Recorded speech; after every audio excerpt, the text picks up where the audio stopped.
If your partner shuts down when things get emotional, you are not imagining it.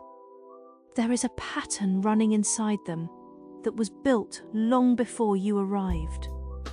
Understanding that pattern is the only thing that will actually change the dynamic. Pushing harder will not work. Guilt will not work. Ultimatums rarely work. What works is something most people never try because it requires patience and real understanding. This video will give you that understanding and a clear path forward. First, you need to know what avoidant attachment actually is. It is not coldness. It is not a lack of love. It is a survival system.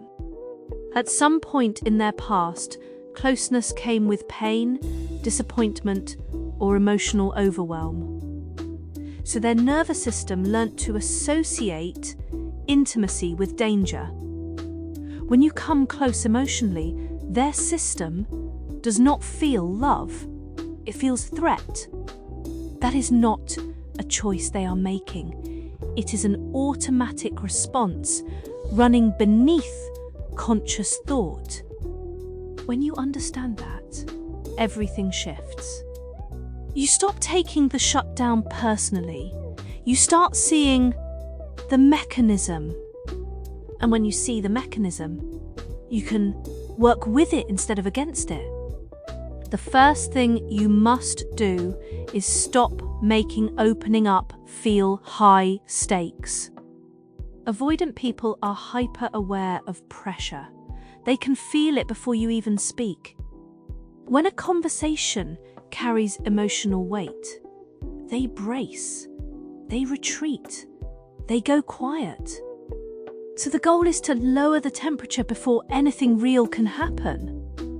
This means having important conversations in low-pressure environments. Side by side, not face to face. Driving, walking, doing something together. Direct eye contact during emotional conversations feels like an interrogation to an avoidant person. Remove the intensity and you remove the automatic defense response. The second thing is to stop needing an immediate response. Avoidant people process internally. They need time to reach their own conclusions. When you push for an answer right now, they feel cornered.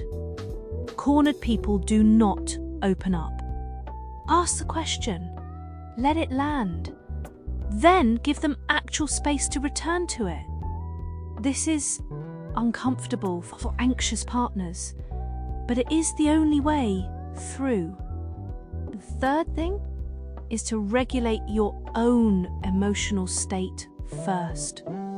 This is the part most people skip because it feels unfair.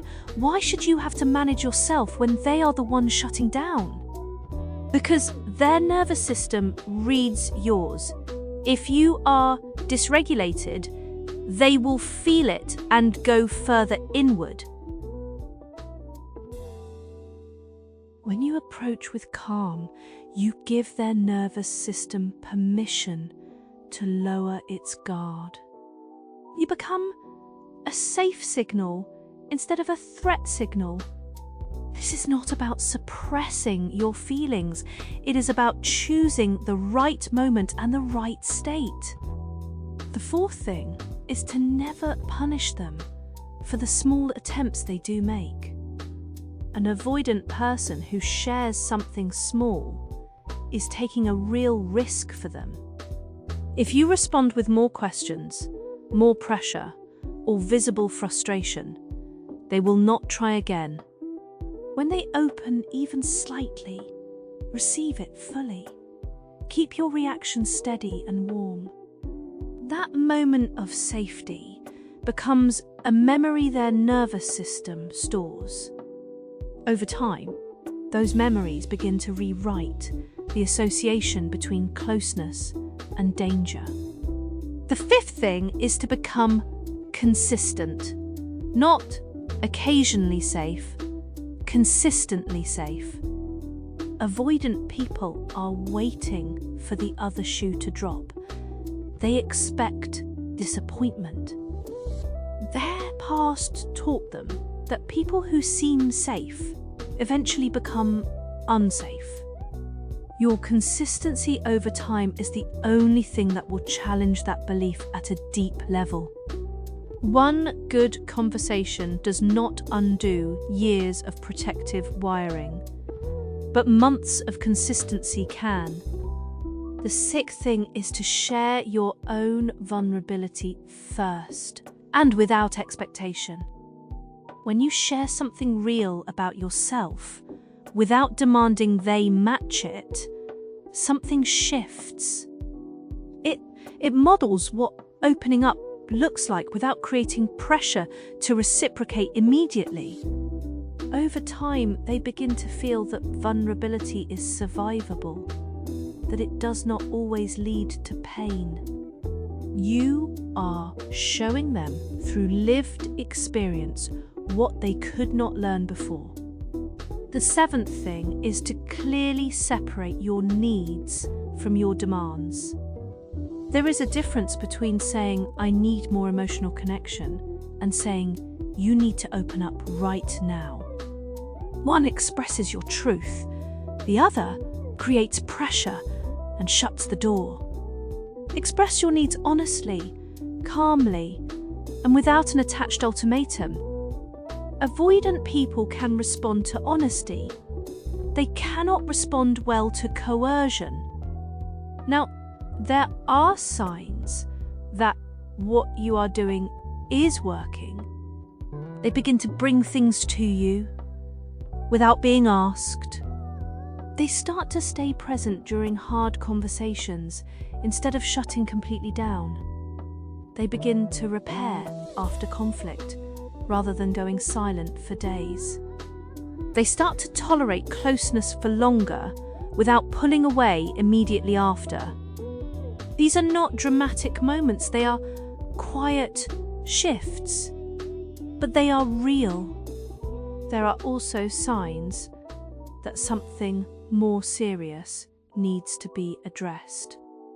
If every attempt at connection results in punishment, stonewalling, or contempt, that is beyond attachment style.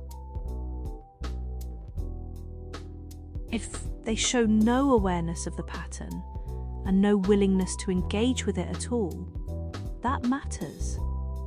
If you have been consistently safe for a long time and nothing has moved, you must be honest with yourself. Loving someone with an avoidant pattern is real and valid, but it cannot come at the cost of your own needs going unmet indefinitely. A relationship requires two people who are both willing to work, even if at different speeds. You cannot want their healing more than they want it for themselves. That is the hard truth inside all of this. But for those whose partners are willing, even quietly, even slowly, there is real hope. The avoidant pattern is not permanent, it is protective. And protection can be made unnecessary. When someone feels genuinely safe over a long enough period, the walls begin to come down on their own. Not because they were torn down, but because they were no longer needed. That is the goal, not to force openness, but to make openness feel safe enough to choose. The person behind the wall is there. They have always been there. They are not broken, they are protected. And there is a significant difference. If this resonated with you, subscribe. We go this deep every single day. Now tell me in the comments, what is the hardest part of loving someone who struggles to open up? Drop your answer below. You might find you are not alone in it. Take care of yourself out there. See you in the next one.